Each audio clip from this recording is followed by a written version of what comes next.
देखो मु प्रथमे तो राज्य सरकार एवं विशेषकर पूर्त विभाग मान्यवर मंत्री श्रीयुक्त पृथ्वीराज हरिचंदन को कृतज्ञता जनवाई चाहे धन्यवाद जनवाई चाहे जो हिसाब रे से तत्परता प्रकाश करी जो लगाण वर्षा फल झारसुगुड़ार जो व्यापक क्षय क्षति होता से राज्य सरकार राजस्व विभाग पंचायती राज विभाग पूर्त विभाग ग्राम निर्माण विभाग समस्त तत्परता प्रकाश करी क्षतिपूरण देवाई आकलन करने आरंभ कर क्षतिपूरण देवाई किसी अर्थ आसवा व्यवस्था है पूर्त विभाग मंत्री को आउ थे धन्यवाद देवाई चाहे जितेबाला मुझे भुवनेश्वर एठू जाई देखा करी जे NH-49 रे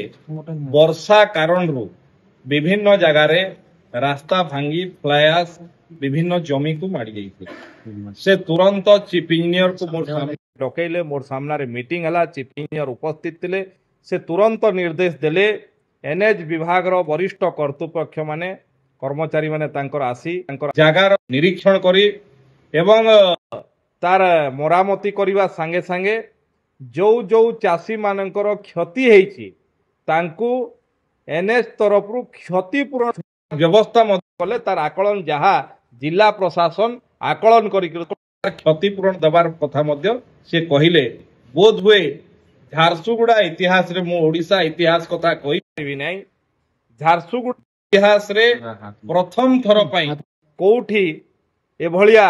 आस पड़ी को जमी क्षति हेतिबो एवं लोकन को क्षतिपूरण देवार व्यवस्था करिछि ए लोकंक सरकार आमे लोक जोटा चाहिए से अच्छु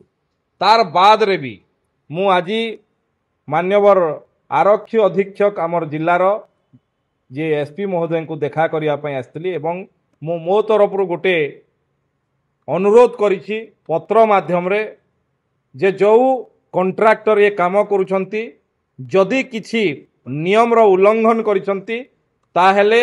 ताकू इनक्वारी करिकरी आईन अनुसार FIR लॉन्च करिकरी से कंट्राक्टर विरुद्ध रे मध्य आईनगत एवं कार्यानुष्ठान ग्रहण करिया पई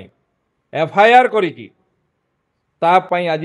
SP महोदय को पत्र देछि ता संगे संगे मु आपण मान को जणाई देबा पई चाहे आज मध्य मु गोटे पत्र पूर्त विभाग रो मान्यवर मंत्री को लिखिछि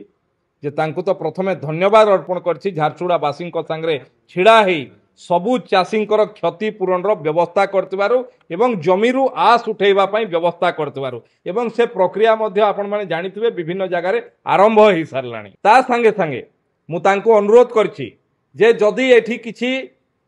गाइडलाइन कोनोसी रो वायलेट हेछि गाइडलाइन रो उल्लंघन हेछि ताहेले से कंट्राक्टर विरुद्ध रे जोटा दृष्टांतमूलक एवं उदाहरण भलिया कार्यानुष्ठान ग्रहण करिया पई मध्य अनुरोध करछि एठी मु स्मरण करे देवा पई चाहे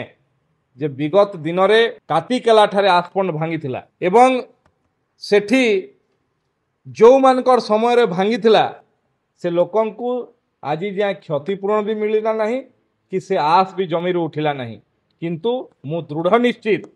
एटा लोकंक सरकार लोके चाषी मान को मु आपण मानकर जरिया रे आश्वस्त करे देवा पई चाहे लोके जोटा चाहिए सेटा हेबो एवं लोकंकर जमीरु जो जोठी आस माड़ी संपूर्ण भाव में आस उठा तांकु क्षतिपूरण भी दिया एवं जो कंट्राक्टर ए काम करिछि तार विरुद्ध रे दृष्टांतमूलक कार्यानुष्ठान मध्य निया।